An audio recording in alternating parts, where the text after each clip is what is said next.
नमस्कार दोस्तों, मैं जुगल किशोर मिश्रा आप सभी का अपने चैनल में हार्दिक स्वागत करता हूं।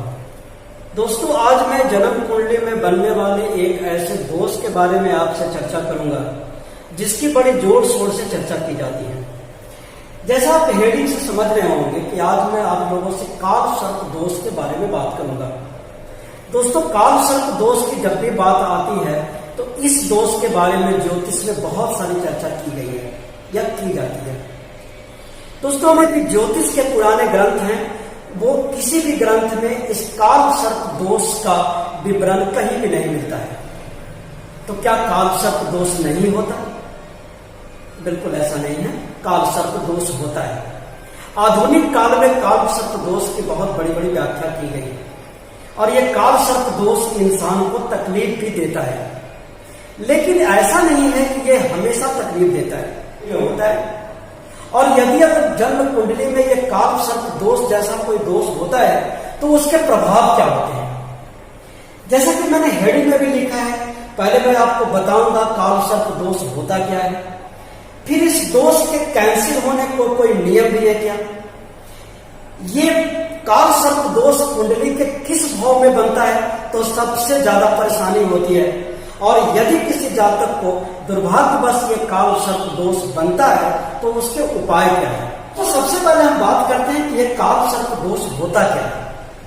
देखिए दोस्तों, सामान्य भाषा में कहा जाता है कि कुंडली में शनि, सूर्य से लेकर शनि तक सभी ग्रह जब राहु और केतु के बीच में आ जाते हैं तब काल सर्प दोष का निर्माण होता है। हमारी जन्म कुंडली में बन के सभी 9 ग्रह जब राहु और केतु के बीच में आ जाते हैं तो काल सर्प दोष का निर्माण होता है।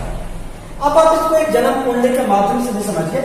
मान लीजिए यहाँ पे राहु है और यहाँ पे केतु है, तो राहु और केतु के बीच में जो 7 ग्रह हैं, सूर्य से लेकर शनि तक, यदि वो सारे के सारे ग्रह आ जाते हैं तब काल सर्प दोष का निर्माण होता है। लेकिन यहाँ पे एक नियम बहुत इंपॉर्टेंट है जो आप लोगों को समझनी चाहिए। काल सर्प दोष बनने के लिए ये जरूरी है कि राहु और केतु के बीच में जो ग्रह आते हैं वो राहु से क्लॉकवाइज चलना चाहिए, क्योंकि नॉर्मल स्थिति में ग्रह जो चलते हैं वो मान लीजिए यहाँ पे 1 लिखा है तो यहाँ पे 2 होगा, 3 होगा, 4 होगा, 5 होगा, 6 होगा, ऐसे चलेंगे। लेकिन राहु चूंकि बकरी चलते हैं, राहु हमेशा उल्टा चलते हैं, तो यहाँ पे 12 इस हिसाब से होगा, 6, 7, 8, 9, 10, 11। तो राहु क्या है कि हमेशा बकरी चलते हैं। तो राहु जब चले, राहु की जो चाल होती है वो बकरी होती है। तो राहु जब यहाँ से यहाँ, राहु का जो चाल होगा वो यहाँ से राहु यहाँ की तरफ जाएंगे, ना कि इस तरफ जाएंगे। तो यदि राहु और केतु के बीच में जो 7 ग्रह आते हैं वो राहु से क्लॉकवाइज होना चाहिए, यानी यहां से लेकर के यहां तक सारे ग्रह आने चाहिए, तभी काल सर्प दोष का निर्माण होगा, अन्यथा काल सर्प दोष का निर्माण नहीं होगा। यानी यदि राहु से लेकर के केतु तक इस तरह कुंडली के सीधे भाव में अगर सारे के सारे ग्रह आते हैं तो काल सर्प दोष का निर्माण नहीं होता। काल सर्प दोष का निर्माण होने के लिए ये जरूरी है कि राहु और केतु के बीच में सारे ग्रह क्लॉकवाइज होने चाहिए। शर्त नंबर 1। दोस्तों, शर्त नंबर 2 है कि काल सर्प दोष तभी बनेगा जब राहु और केतु के बीच में सारे ग्रह होने चाहिए। ये कहीं भी ऐसा नहीं लिखा हुआ है कि ये राहु और केतु के साथ भी अगर ग्रह होंगे तो काल सर्प दोष बन जाएगा। यानी मान लीजिए कोई ग्रह राहु के साथ बैठा हुआ है और कोई ग्रह यहां पे नहीं बैठा है, मान लीजिए केतु के साथ यहां पे कोई ग्रह बैठा हुआ है और बाकी 6 ग्रह इधर आ गए, 1 या 1 से अधिक ग्रह इन दोनों भाव में बैठे हुए हैं, तो भी काल सर्प दोष का निर्माण नहीं होगा। कारण क्योंकि इसके जो सूत्र हैं उसमें साफ साफ कहा गया है कि काल सर्प दोष बनने के लिए राहु और केतु के बीच में सभी के सभी ग्रह का होना जरूरी है। ये कहीं नहीं कहा गया कि राहु और केतु के साथ में ग्रह होना चाहिए। तो ये इसके 2 कैंसिलेशन के नियम हैं। पहला कैंसिलेशन का नियम आप फिर से समझ लीजिए। पहला कैंसिलेशन का नियम है कि राहु और केतु के बीच में क्लॉकवाइज सभी ग्रह होने चाहिए। दूसरा नियम यह है कि राहु और केतु के बीच, राहु और केतु के साथ में कोई ग्रह नहीं होना चाहिए, तभी काल सर्प दोष का निर्माण होगा।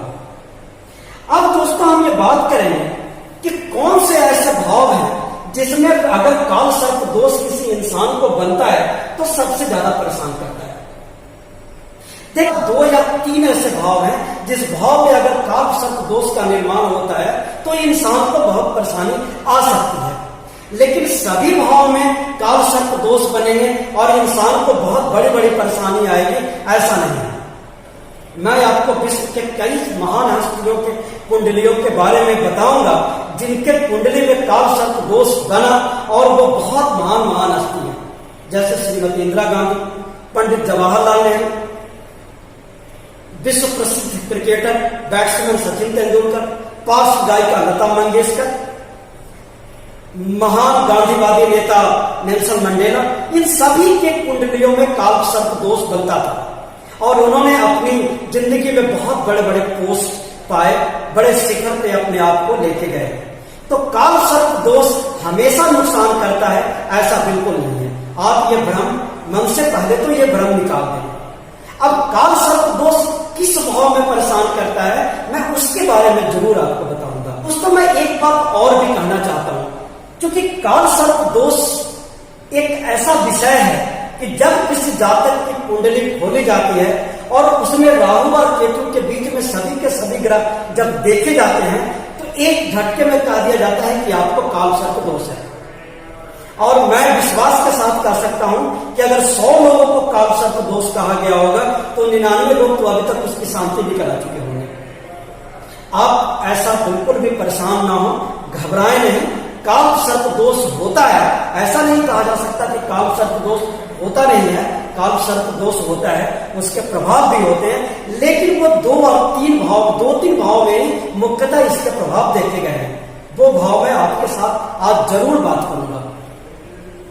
दोस्तों देखिए, जब काल सर्प दोष किसी इंसान के, जब उसके सुख भाव में बनता हो, सुख भाव यानी कुंडली का ये जो चतुर्थ घर है, यहां पे नंबर चाहे कुछ भी लिखा हुआ हो, अगर इस चतुर्थ भाव में काल सर्प दोष का निर्माण होता है, मान लीजिए यहां पे राहु है और यहां पे केतु है, तो ऐसे इंसान को सुख, भौतिक सुख जो होता है उसमें बहुत बाधा आती है। धन, संपत्ति, दौलत, नौकरी, इस तरह की परेशानियां उस इंसान को बहुत झेलनी पड़ती है। उनका दाम्पत्य जीवन बहुत खराब रहता है। ये एक काल सर्प दोष की खराब स्थिति है। दूसरे काल सर्प दोष की जो खराब स्थिति है, वो अगर जन्म कुंडली के पहले भाव में राहु बैठे हों और सप्तम भाव में केतु बैठे हों, तो ये भी एक काल सर्प दोष की बहुत खराब स्थिति मानी जाती है। बहुत कष्टमय होते हैं, उनका पारिवारिक जीवन के साथ साथ उनका दाम्पत्य जीवन भी बहुत परेशान रहता है। इसके अलावा दोस्तों एक और ऐसा भाव है जिसमें काल सर्प दोष के बहुत ही खराब प्रभाव देखे गए हैं। यानी अगर मान लीजिए कुंडली के 10वें भाव में राहु बैठे हुए हों और चतुर्थ भाव में आके केतु बैठ जाए, तो भी काल सर्प दोष का निर्माण होता है। लेकिन इन तीनों जो अभी मैंने स्थितियां बताई, उसमें शर्त यही है कि राहु से क्लॉकवाइज केतु तक सारे ग्रह आने चाहिए। अगर राहु से क्लॉकवाइज लेंगे, अगर राहु से, तो राहु से इधर सारे ग्रह आने चाहिए। अगर इधर राहु चूंकि उल्टा चलेगा तो वो 10 से 11 में ना जाकर के 10 से वो 9 में आएगा, इसलिए राहु से इधर केतु तक सारे ग्रह आने चाहिए। अगर इधर राहु से लेकर केतु तक ग्रह आते हैं तो काल सर्प दोष का निर्माण ही नहीं होगा।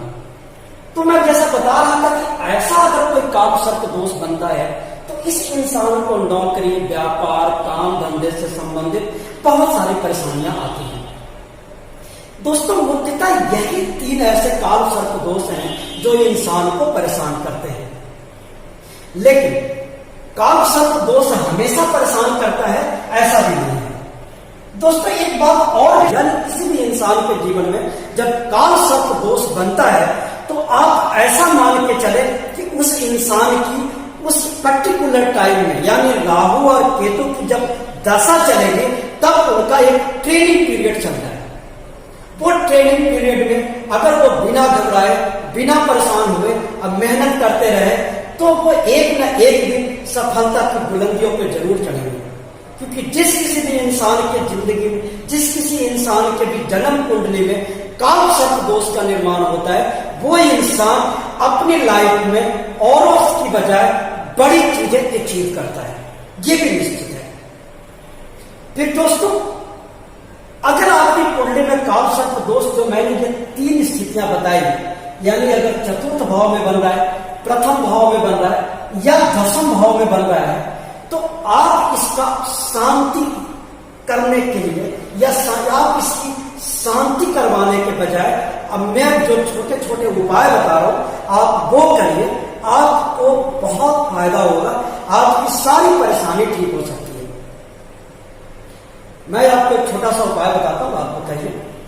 अगर ऐसी कोई काल सर्प दोष आपकी कुंडली में बन रही है तो आप किसी भी शनिवार से शुरू करके अपने घर के आसपास में काले रंग के बैल को ढूंढिए और उसे 2 केले और थोड़ा सा गुड़ उस बैल को खिलाइए। ये काम आपको 7 शनिवार तक नियमित रूप से करना है। बहुत जल्दी आपको 60 से 70% काल सर्प दोष से संबंधित जो परेशानी आपके जीवन में आ रही थी वो समाप्त हो जाएगी।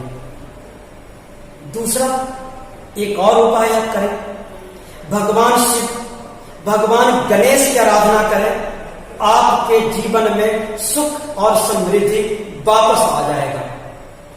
दोस्तों, आप लोगों से मेरा एक और निवेदन है कि इस 3 घर के अलावा यानी प्रथम घर, चतुर्थ घर और दशम घर के अलावा अगर कुंडली के किसी भाव में काल सर्प दोष का निर्माण होता है तो आप प्लीज, मैं आपसे रिक्वेस्ट कर रहा हूं, निवेदन कर रहा हूं, आप काल सर्प दोष की शांति ना करवाइए। वो काल सर्प दोष आपके लिए एक मौका लेके आया है। आप उस टाइम से लड़िए, उस टाइम में स्ट्रगल करिए, आपको बहुत कुछ मिलने वाला है।